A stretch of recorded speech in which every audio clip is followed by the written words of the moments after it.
You're listening to the Radcast, a top 25 worldwide business podcast. If it's radical, we cover it. Here's your host, Ryan Alford. Hey guys, what's up?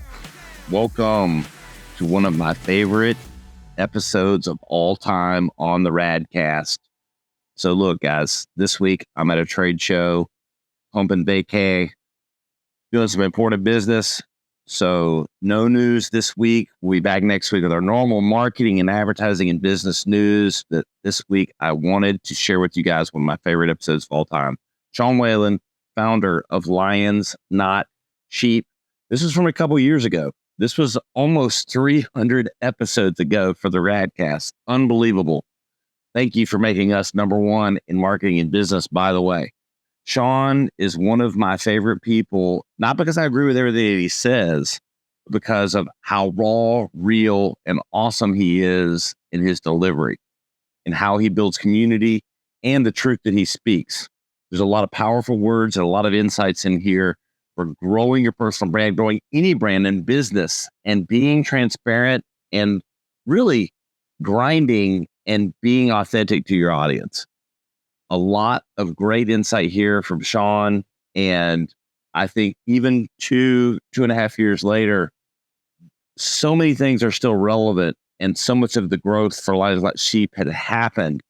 I really wanted to share this episode to raise it back to the top, because I think in today's world, authenticity and at least being real to who you are and who your audience is and resonating with them is so important. I hope you enjoyed this episode. We'll be back with our normal news next week. I am here on the porch late at night recording this intro. Look, really appreciate everyone that listens. You are going to find us at radcast.com. Lots changed since this episode. We couldn't do without you. Thank you. As we build towards where you've taken Lions Not Sheep and all the e-commerce growth there, maybe let's just back up. Let's give our audience, I know you got a huge following, but it may not be the following of our podcast that have heard of you and know about you. Let's just start there. The recap of Sean and history and what got you there. I know that loaded question, brother, but I'll keep it super simple. I mean, I was really successful at a young age.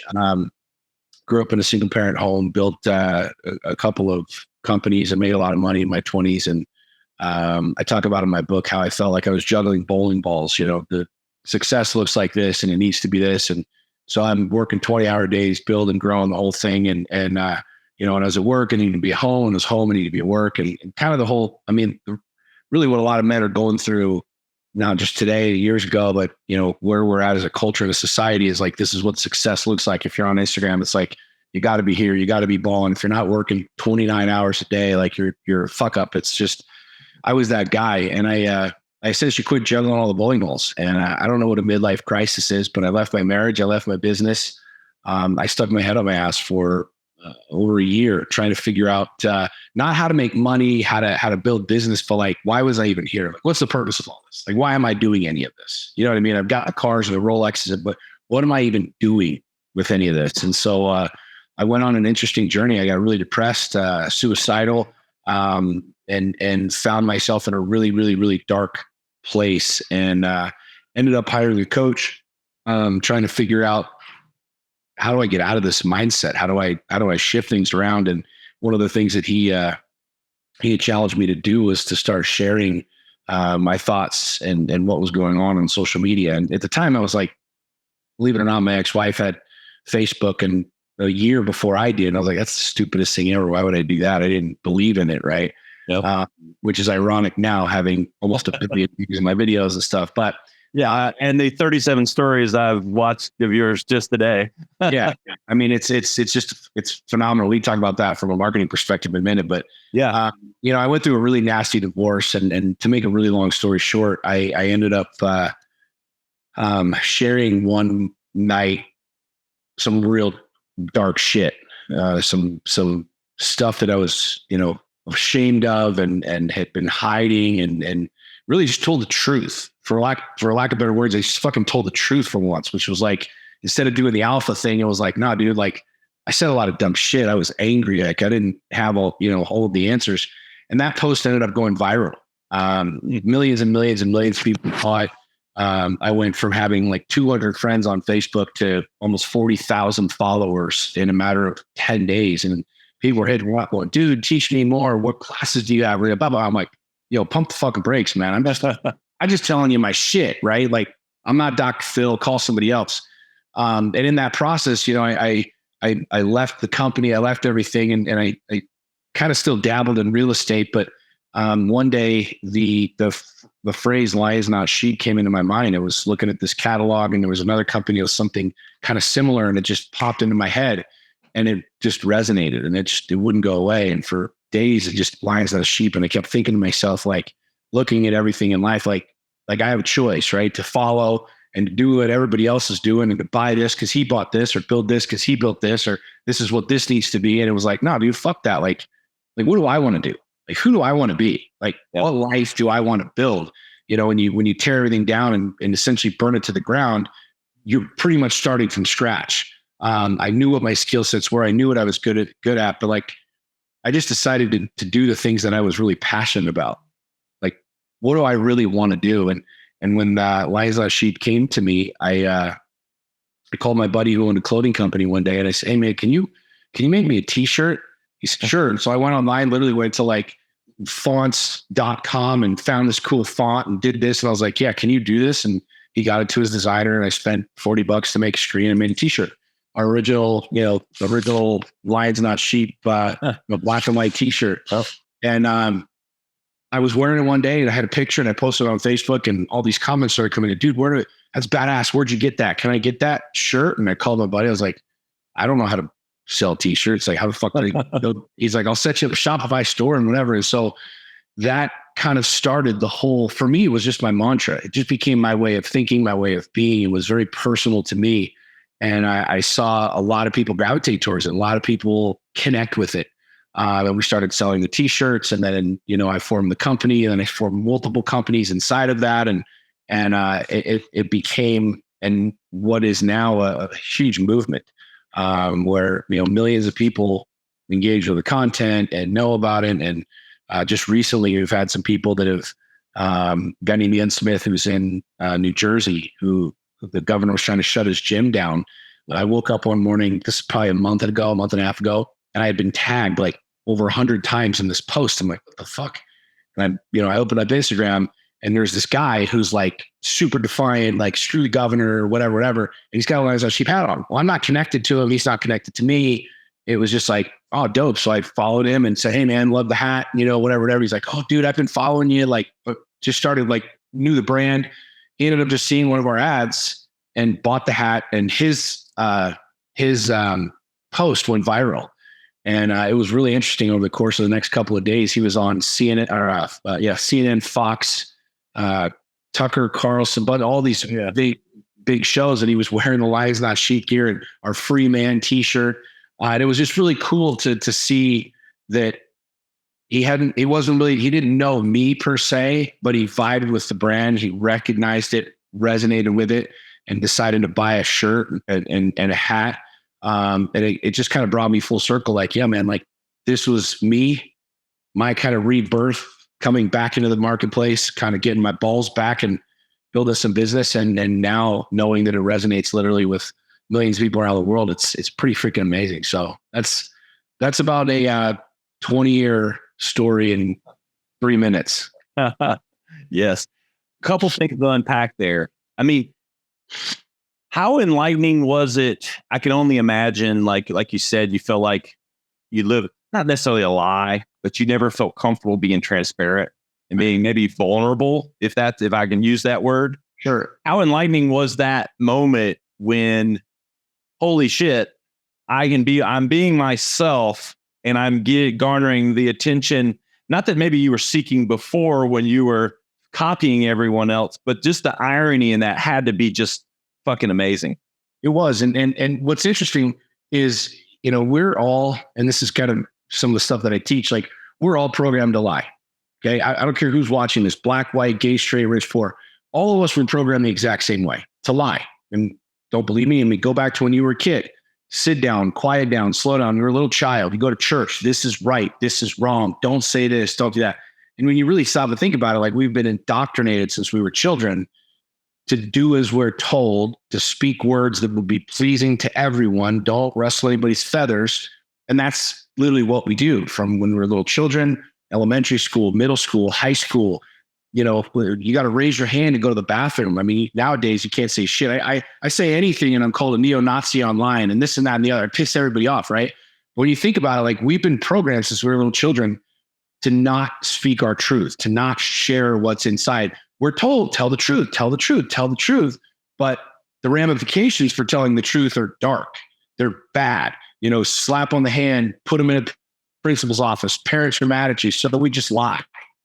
And as you get older, you become a man. It's like, we don't talk about emotions. We don't talk about where we're really at. You just man the fuck up, you know, put on your big boy pants and get after it. And the truth of the matter is that, you know, more men killed themselves in 2018 than during the Great Depression. Why? It's not because there's a lack of money or a lack of opportunity or lack of chicks or, you know, ass running around. It's because dudes are like trapped in this box like I was 10 years ago. I'm like, dude, I'm not happy with where I'm at, but I don't know how to talk about it. And my boys are like, hey man, how you doing? I'm like, I'm good. Right? You hear that? I'm good. Well, then also, no shit. Bob killed himself. We didn't even know Bob was sad. Bob looks like he's got the ideal life. Well, you know what I mean? And so when I talk to people about this and I coach on this, it's like, no one thinks that they're lying, but the truth, the reality is if you're not speaking the truth, then what is it? And if you're not sharing what's really inside of you, how you really feel, what's really going on, it's not an issue of political correctness or I don't want to piss anybody off. It's like, what are you doing? Are you speaking your truth? Yes or no? Well, I can't because my mom follows me on Instagram or my church people are over here and this, that, and the other. And so we literally are living lies. A vast majority of our culture, our society is just fucking lying. And so the challenge from my coach was share what you're really thinking and feeling. And when I shared that post, it was raw. It was scary as shit because I talked about anger. I talked about frustration. I talked about not knowing what the hell was going on, right? But what was really interesting is this, and this is a huge lesson for people to understand. I noticed two things that happened. Number one, people resonated with my message. Millions of people resonated with it. No one, there's all these people like, I'll teach you how to go viral. Nobody has a fucking recipe to go viral. Anybody tries to sell you a course of how to make viral videos, tell them to fuck off because it doesn't exist, right? Well, I didn't wake up one day going, you know what, I'm kind of tired of making money in real estate. I'm going to be a social influencer. I just shared my shit, but I shared darkness. It wasn't the filtered rosy, look at my win, look at my accolades, look at my cool crap. It was like, dude, I was depressed. I almost blew my freaking brains out. Like I made a lot of mistakes. And I realized that millions of people resonated with that because we're all experiencing that in one way, shape, or form, right? Sex, money, politics, religion, divorce, depression, bankruptcy, suicide. Those are topics we don't talk about. They're not politically correct, not socially acceptable. Yet everyone on this planet is somehow intertwined with sex, money, politics, religion, divorce, depression, bankruptcy, all of these fucking things. So what do we talk about all day long? So I realized the first thing was how many people resonated with my darkness. And I coined and the phrase, your message, and bought the domain, and it'll probably be the title of one of my books coming down the pipe here. But my mess literally became my message. And the second thing that I saw after I shared this was that I felt better. It was almost like, okay, got that out of the way. Good. You know what I mean? And so when I talk to entrepreneurs and business owners and people, I'm like, dude, you're a better father when you feel better. You're a better mother when you feel better. You're a better everything when you feel better. Lying doesn't feel good. Lying is scary. It's, do they know? Do they know? Do they know? Where you just fucking tell the truth and you got nothing to worry about. So it's like, if this is the recipe for me connecting with people and me feeling better, then I'm just going to keep doing it. And at the time, 5 years ago, and not that I was the only guy sharing shit on social media, but very few people are talking about real raw shit. It's just airy-fairy political things, reshares of this. And so I just went on a mission, like, I'm going to share me. And since then, I've literally have almost 1 billion views of my videos, millions of followers, literally hundreds of millions of engagements on my posts from Instagram to Facebook. Some of my videos have reached 150, 160, 170 million views of one video, which is just mind-bending to me, right? But that's what I found is my own little kind of recipe. And I felt better. The marketplace resonated with it, and I just kept fucking running it.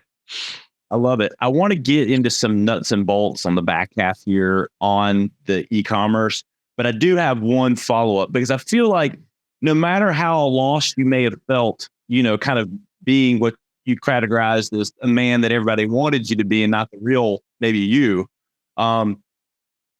something has shaped Sean Whalen at some point in life. Well before you got lost or you got found or anything like that. I feel like there has to be these opinions and these beliefs that kind of formed all of this. Something shaped that either early, whenever, I would think.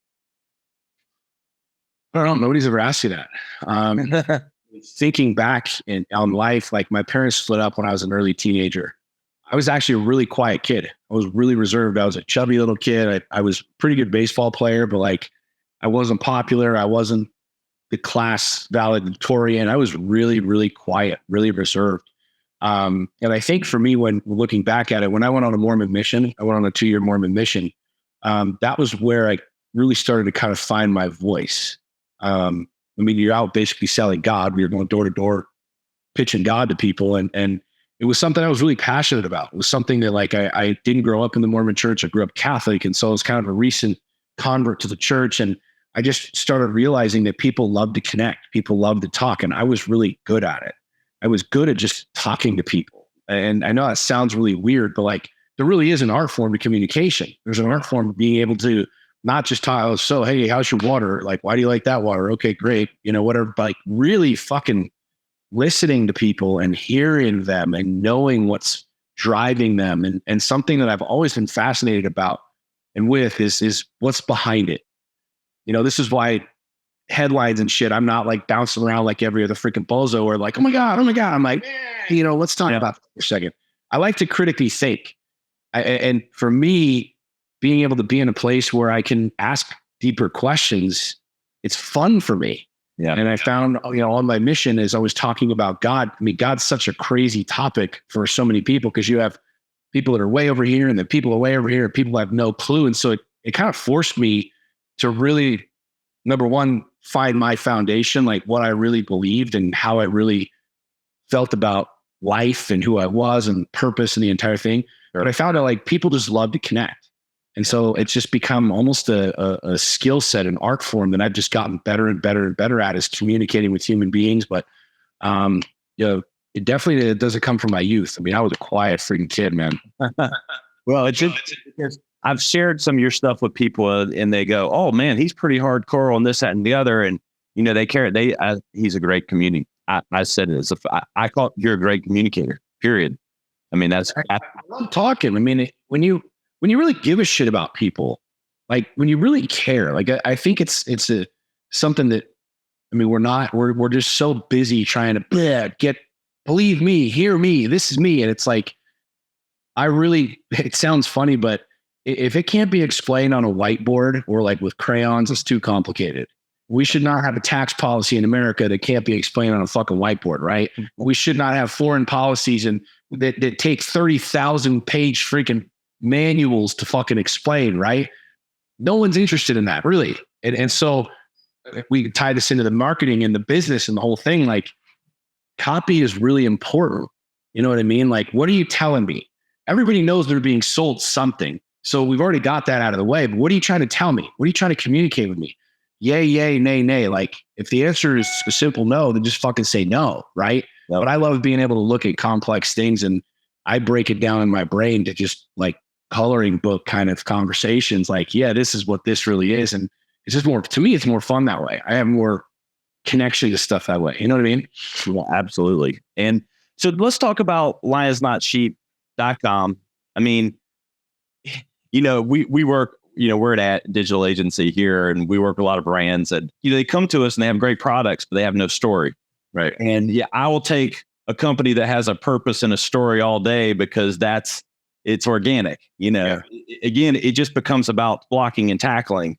It's real hard to figure out the Hail Mary, the message, the blocking and tackling you can do, but let's get to some of that blocking and tackling. What have been some of those mechanics of because I've heard you talk about it. You're like, you started the company, you were selling t-shirts, you had a message, you had a plan, but something poured gas on the fire, for the tactics and some of the ways with which you've seen growth. Can you talk about some of that? Yeah, for sure. I first of all, there's two philosophies in my opinion. Like anybody who's a really, really, really good ad guy or copy guy or whatever, I mean, you can take any product and figure out a way to sell it, right? And there's a lot of people that do that. They take, products from China, they're really good. They figured out the game, the algorithms, so they can do that. And then there's people that have passion behind something. They live it, they breathe it, they sleep it. It's big to them because their kid has cancer and they want this product out there and they want this thing or that thing. And there's a story and a connection behind it. And either one of those is phenomenal, right? But I think the people that struggle the most are the ones that they feel like they have that passion and they feel like everybody's supposed to have that passion. Dude, this shirt is so badass and this saying, and everybody's going to buy this saying and this entire thing. But like, I've found for me that I embodied Lions Not Sheep. It literally was for me. You know what I mean? Like when I wrote my book, which has sold over 500,000 copies completely organically. I mean, I didn't even put page numbers in there. We forgot it. It was so basic and just put out there in the marketplace. I wrote a book that I wanted to read, like that I would want to read. And I think a lot of people need to realize, like, what do you want to wear, right? It's easy to come up with slick marketing and slick products and whatever. But if there's no marketplace for it, it doesn't fucking matter how great your landing page is, how this, that, the other. So you're trying to tie in that story, like why is this relevant to you?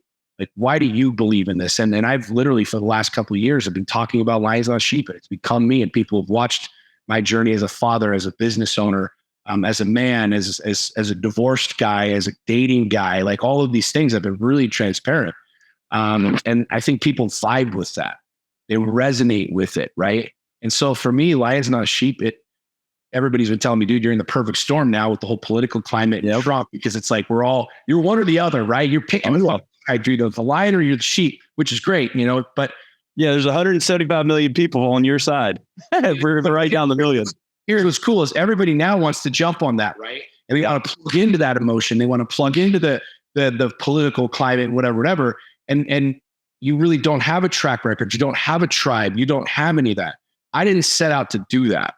And I think that's what really makes Lions Not Sheep unique. And I think a lot of people need to wrap their head around this. And it's really difficult to do, is having the consistency of delivering content and messaging for the long game. Because now we're in the perfect fucking storm. Now we're crushing because so much content has been put out there over the last couple of years. And it wasn't with the objective of selling t-shirts or selling hats or selling any of that shit. My mom literally, she retired last year and she was bored as shit. I said, Mom, come help me make t-shirts. And so we had one heat transfer. She was in the office and we'd sell 20 shirts a month, just people stumbling on the website. And she'd run down, she'd get the shirts and she'd make them and she'd write a little note, package them all out.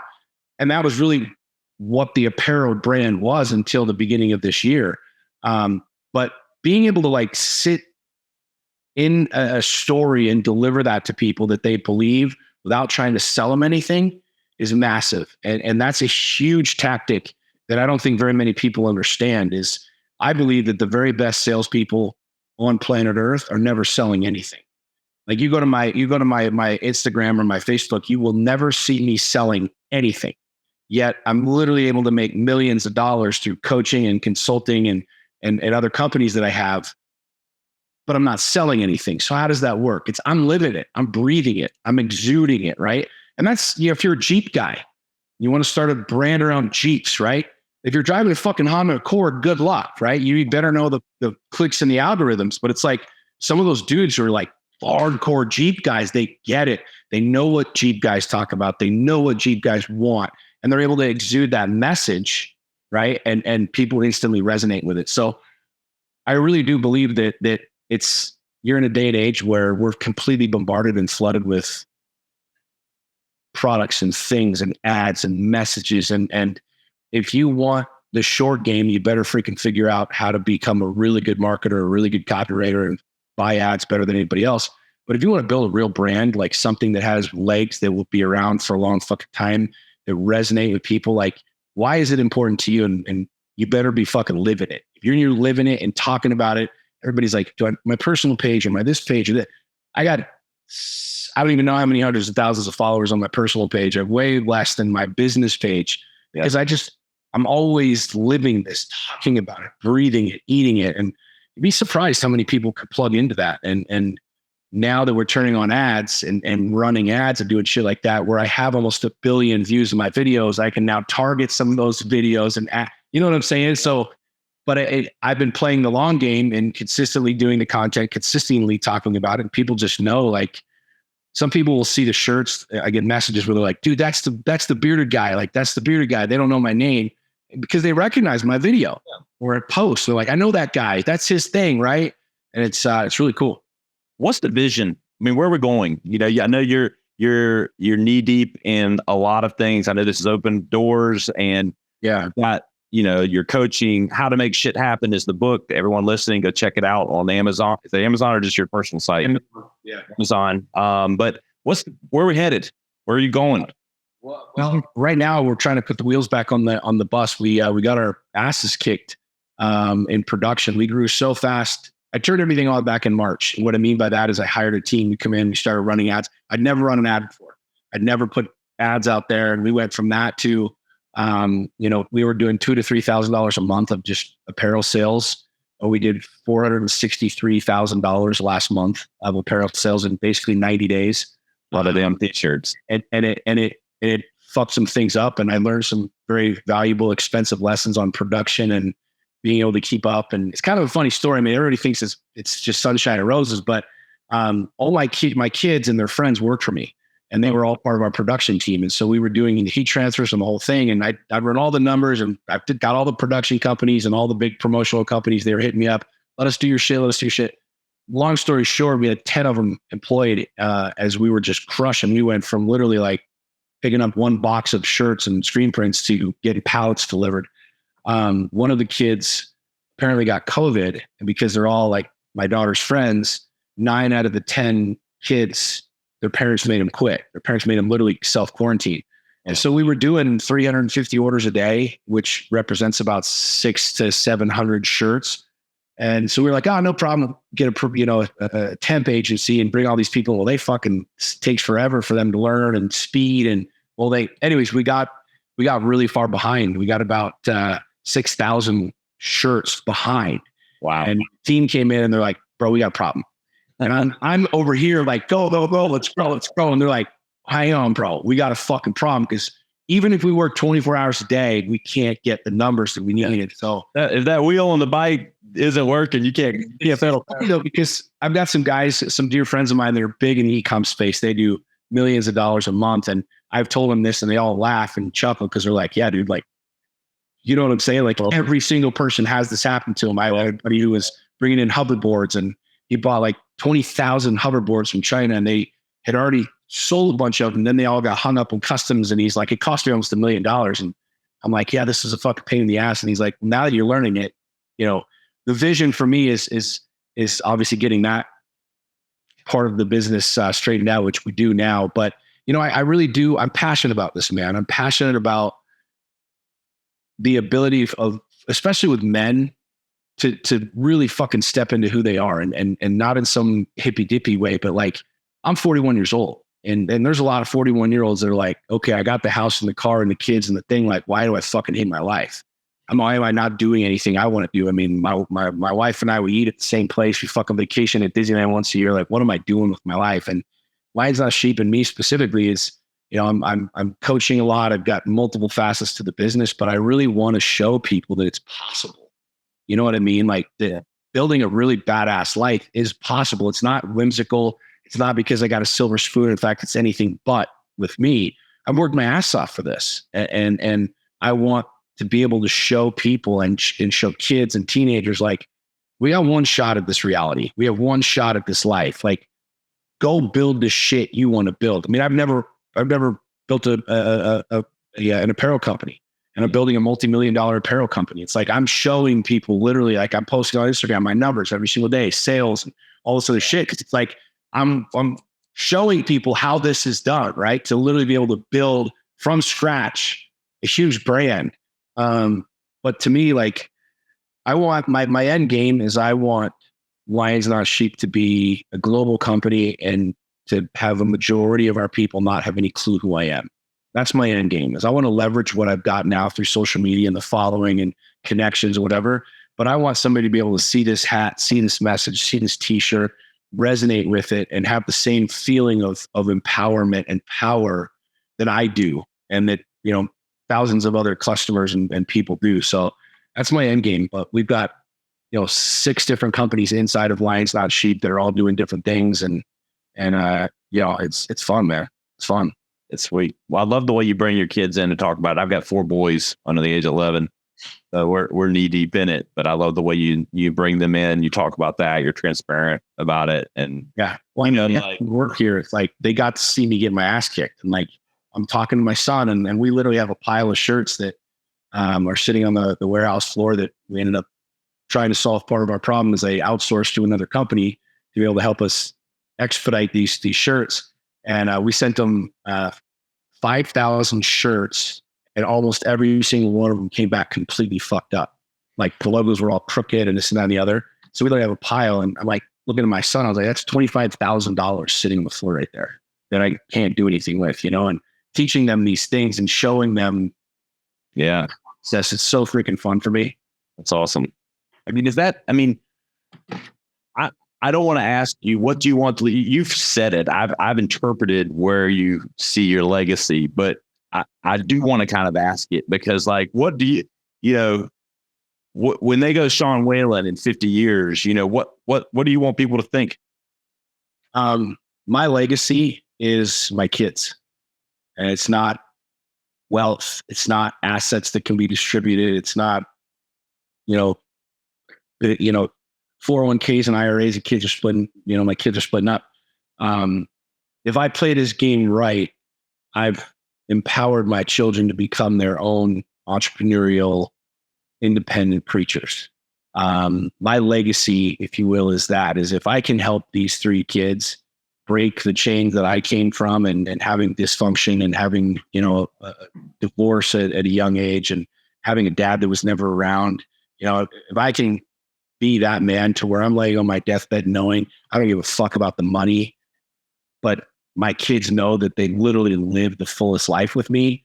That's my game. I mean, then to me, I quote unquote won. I mean, my son is, he's 14 years old, and he's raced the Baja 1000 with me twice. He's raced the Baja 500. And that's something I'm super proud of, because it's like, that's our thing. You know what I mean? Like, there's 50-year-olds that's been on their bucket list for 30 fucking years, and my son's already done it twice, you know? And so to me, it's like, I want to be able to lay on my deathbed knowing, chances are I'm never going to be on my deathbed. I'm going to blow myself up or drive me a racetrack off, some stupid shit like that. But I want to be able to sit back and not have any fucking regrets. Know that I played the game. I was all in. I was all in every single day, like with my lover, with my kids, with my business, with my message. Like, you can go back and watch thousands of videos, and you know that whether you like me or not, whether you agree politically with me or not, you know that I'm spitting my truth, and you know that it's coming from my soul. And for me, that's the game. I win if I accomplish that. And I feel like I'm on a pretty good track for that, because that's how I feel literally sitting here. You know, this is the last podcast I do. It's like, we're all in. You know what I mean? Yeah. No, man, I think you're living it. And as someone that doesn't agree with every single principle of yours, I respect the hell out of you and wanted you on the podcast, because I see that is as clear as day. Yeah. Well, we're smart. You know, you and I, we all think we're smart, right? We should. You shouldn't think you're dumb, but like, if you're smart, I love to study and I love to read, and you think about all of these great men that have come before us, the Carnegies, the Rockefellers, the Steve Jobs, the Steve Coveys, these literal like industry creators, and they just have changed the face of the earth. They all say the same thing at the end of their book, all of them, without questioning. They all literally say at the end of their books, their biographies, like, if I could go back and do it all over again, I would have spent more time doing the things that I wanted to do. I would have spent more time with my family. And I consider myself a pretty smart fella.